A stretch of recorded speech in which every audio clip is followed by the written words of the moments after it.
Good evening friends. आज की update कुछ इस प्रकार से। आज हम सबसे पहले बात करेंगे बजट की।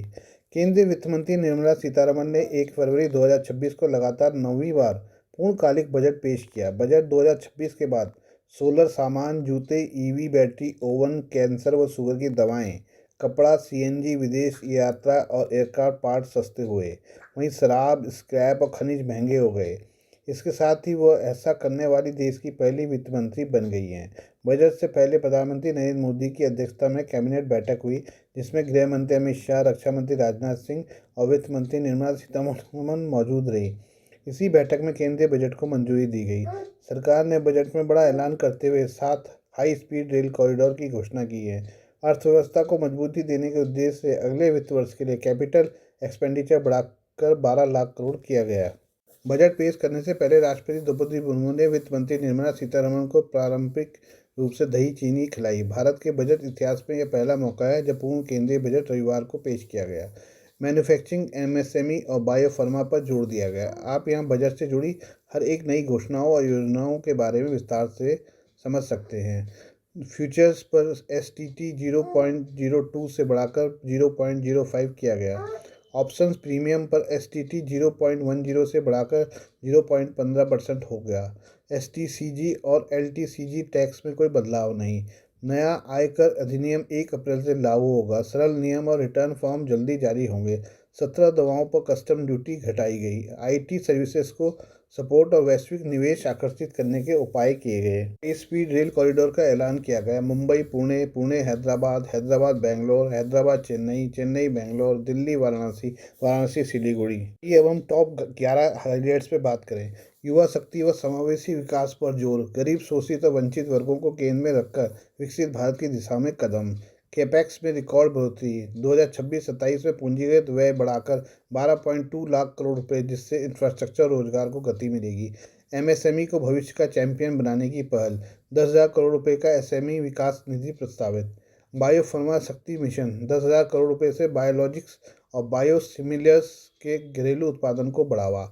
7 हाई स्पीड रेल कॉरिडोर। शहरों के बीच पर्यावरण अनुकूल और तेज यात्री परिवहन के नए रेल कॉरिडोर। नया आयकर अधिनियम 2025 अप्रैल 2026 से लागू।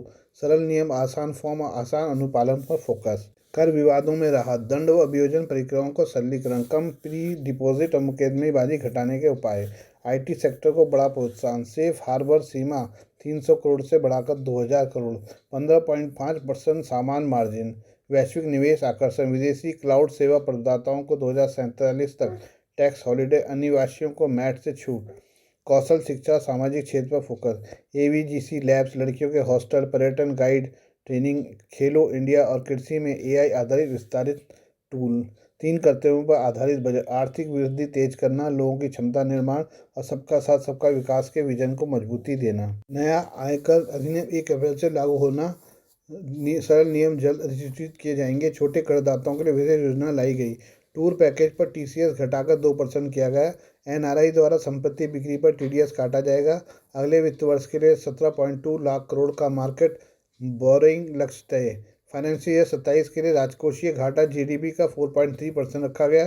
फाइनेंशियल ईयर 2026 में फिस्कल डिफिसिट 4.4% रहने का अनुमान है। बजट 2026 में क्या हुआ सस्ता, क्या हुआ महंगा। सस्ता जो हुआ है सामान वो है सोलर से जुड़े सामान, जूते, ईवी बैटरी, ओवन। 7 गंभीर बीमारियों की दवाएं, कैंसर की 17 दवाएं, शुगर की दवाइयाँ, विदेश यात्रा, कपड़ा, सीएनजी, चमड़े के जूते, एयरक्राफ्ट के कलपुर्जे। ये हुआ सस्ता। और महंगा क्या हुआ है? स्क्रैप, शराब, खनिज, ये अब महंगे हो गई हैं। पर्यटन और हेल्थ केयर सेक्टर में क्या है 26 की हाइलाइट्स। जम्मू कश्मीर, उत्तराखंड, अराकू वैली में माउंटेन ट्रैकिंग ट्रेल्स विकसित किए जाएंगे। ओडिशा के तटीय इलाकों में टर्टल ट्रेल्स बनाए जाएंगे। आंध्र प्रदेश और तमिलनाडु में बर्ड वॉचिंग ट्रेल्स शुरू होंगे। टूरिस्ट गाइड्स को ट्रेनिंग देने के लिए पायलट स्कीम लाई जाएगी। औद्योगिक कॉरिडोर के पास 5 यूनिवर्सिटी कैंपस स्थापित होंगे। केयर में मेडिकल टूरिज्म को बढ़ावा देने के लिए 5 क्षेत्रीय मेडिकल हब बनेंगे। 1.5 लाख केयर गिवर्स को ट्रेनिंग दी जाएगी। Rare earth corridor Kerala, Tamil Nadu, Odisha, Andhra Pradesh में रेयर अर्थ कॉरिडोर स्थापित किए जाएंगे। नवंबर 2025 में शुरू की गई रेयर अर्थ परमानेंट मैग्नेट योजना को और मजबूती दी जाएगी। खनिज संपन्न राज्यों को सपोर्ट देने के लिए डेडिकेटेड इंफ्रास्ट्रक्चर विकसित होगा। इंडिया सेमीकंडक्टर मिशन ISM 2.0, सरकार India semiconductor mission ISM 2.0 launch करेगी। इलेक्ट्रॉनिक्स कंपोनेंट मैन्युफैक्चरिंग के लिए आवंटन बढ़ाकर 40,000 करोड़ किया गया। पश्चिम बंगाल के डानकुनी में नया फ्रेट कॉरिडोर घोषित किया गया। अगले वित्त वर्ष फाइनेंशियल 2026-27 के लिए 12.2 लाख करोड़ कैपेक्स का प्रावधान किया गया। मौजूदा फाइनेंशियल 26 में कैपेक्स 11.2 लाख करोड़ था, जिसे बढ़ाया गया है। वित्त मंत्री ने कहा कि सरकार मैन्युफैक्चरिंग सेक्टर को प्राथमिकता दे रही है। पुराने उद्योगों को मजबूत किया जाएगा, MSME को सशक्त बनाया जाएगा। साथ ही बायोफार्मा क्षेत्र में विशेष फोकस रहेगा, जिसके लिए 10,000 करोड़ रुपये आवंटित किए जा रहे हैं। इस सेक्टर के लिए 3 नए संस्थान बनाए जाएंगे और मौजूदा 7 संस्थानों को भी अपग्रेड किया जाएगा। इस बजट से विकास की रफ्तार बनाए रखने, राजकोषीय अनुशासन मजबूत करने और ऐसे सुधारों की घोषणा की उम्मीद है जो वैश्विक व्यापार तनाव, अमेरिकी टैरिफ जैसे प्रभावों से अर्थव्यवस्था को सुरक्षित रख सके। आइए हम बात करें चीन की। भारत में बजट पेश होने के साथ ही चीन ने वैश्विक अर्थव्यवस्था में बड़ा संदेश दे दिया है।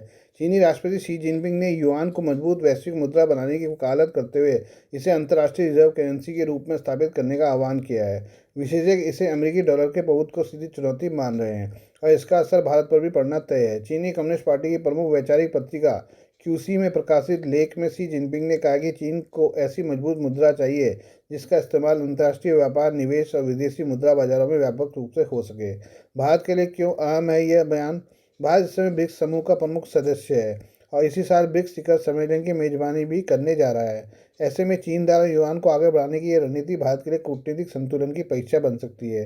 भारत अब तक डॉलर आधारित वैश्विक वित्तीय व्यवस्था से सीधे टकराव से बचता रहा है, लेकिन ब्रिक्स के भीतर साझा मुद्रा और वैकल्पिक भुगतान प्रणाली पर चर्चा में उसकी भूमिका निर्णायक मानी जा रही है। व्यापार और ऊर्जा पर असर। भारत दुनिया का बड़ा ऊर्जा आयातक है। रूस से तेल खरीद में पहले ही डॉलर के बजाय वैकल्पिक भुगतान तरीकों का प्रयोग कर चुका है। अगर ब्रिक्स या युआन आधारित भुगतान को बढ़ावा मिलता है तो भारत को सस्ते व्यापार विकल्प मिल सकते हैं। वहीं अमेरिका के साथ रणनीतिक और व्यापारिक रिश्तों पर दबाव भी बढ़ सकता है, जैसा कि रूसी तेल को लेकर पहले देखा गया है। ब्रिक्स मुद्रा बनाम डॉलर। चीन और रूस लंबे समय से ब्रिक्स साझा मुद्रा अब ब्रिक्स पे को आगे बढ़ा रहे हैं। भारत के लिए सवाल अहम है कि क्या वो इस पहल को नेतृत्व देगा या फिर डॉलर आधारित व्यवस्था बहु ध्रुवीय विकल्पों के बीच संतुलन साधेगा। अमेरिकी राष्ट्रपति डोनाल्ड ट्रंप पहले ही चेतावनी दे चुके हैं कि डॉलर के वर्चस्व को चुनौती देने पर ब्रिक्स देशों पर भारी टैरिफ लगाए जा सकते हैं। ये चेतावनी सीधे तौर पर भारत की आर्थिक रणनीति से जुड़ती है। युआन बनाम रुपया। विशेषज्ञों का मानना है कि अगर युआन अंतर्राष्ट्रीय स्तर पर मजबूत होता है तो एशिया में मुद्रा प्रतिस्पर्धा तेज होगी। भारत के लिए अवसर भी है, जोखिम भी। भारत एक तरफ से अमेरिका के साथ रणनीतिक साझेदारी निभा रहा है, दूसरी तरफ ब्रिक्स और ग्लोबल साउथ का प्रमुख चेहरा है। चीन का यह कदम भारत को मजबूर करता है कि वह वैश्विक वित्तीय व्यवस्था में अपनी स्वतंत्र संतुलित भूमिका स्पष्ट करे। डॉलर पर निर्भरता घटाने की रणनीति। चीन, जो अमेरिका के बाद दुनिया की दूसरी सबसे बड़ी अर्थव्यवस्था है, पिछले कुछ वर्षों से डॉलर पर निर्भरता घटाने की दिशा में लगातार कदम बढ़ा रहा है। वर्ष 2025 में चीन ने अपने $6.2 ट्रिलियन के विदेशी व्यापार का करीब 1/3 हिस्सा युआन में निपटाया। रूस के साथ तेल और गैस व्यापार में युआन का बड़े पैमाने पर इस्तेमाल हो रहा है। रिपोर्टों के मुताबिक चीन ने अब तक करीब 50 देशों के साथ करेंसी स्वैप समझौते किए हैं, जिससे स्थानीय मुद्राओं में व्यापार को बढ़ावा मिल सके। युआन अभी भी अंडर वैल्यूड। हालांकि पिछले एक साल में युआन डॉलर के मुकाबले मजबूत हुआ है, लेकिन गोल्डमैन सैक्स सहित अंतर्राष्ट्रीय निवेश बैंकों का मानना है कि युआन अभी भी अपनी वास्तविक कीमत से करीब 25% कम मूल्य पर कारोबार कर रहा है। विशेषज्ञों का कहना है कि चीनी केंद्रीय बैंक मजबूत युआन चाहता है, लेकिन तेज उछाल से बचने में सतर्क है। ब्रिक्स और भारत का रोल। चीन और रूस ब्रिक्स समूह के भीतर साझा मुद्रा और ब्रिक्स पे जैसी भुगतान तंत्र को आगे बढ़ा रहे हैं। इस साल ब्रिक्स शिखर सम्मेलन की मेजबानी भारत करेगा, जहां यह मुद्रा प्रमुख एजेंडे में रहने की संभावना है। वहीं अमेरिकी राष्ट्रपति डोनाल्ड ट्रंप पहले ही चेतावनी दे चुके हैं कि डॉलर को चुनौती देने पर ब्रिक्स देशों पर भारी शुल्क लगाया जा सकता है। पश्चिमी मॉडल से अलग रास्ता। शी जिनपिंग ने साफ कहा कि चीन की वित्तीय व्यवस्था पश्चिमी मॉडल से अलग होगी और उसकी राष्ट्रीय परिस्थितियों के अनुरूप विकसित की जाएगी। उन्होंने मजबूत अर्थव्यवस्था, सशक्त केंद्रीय बैंक, वित्तीय संस्थानों और अंतर्राष्ट्रीय वित्तीय केंद्रों को वित्तीय महाशक्ति बनाने की शर्त बताया। Please do like, share and subscribe this channel of mine, news, views and analysis by Prakash.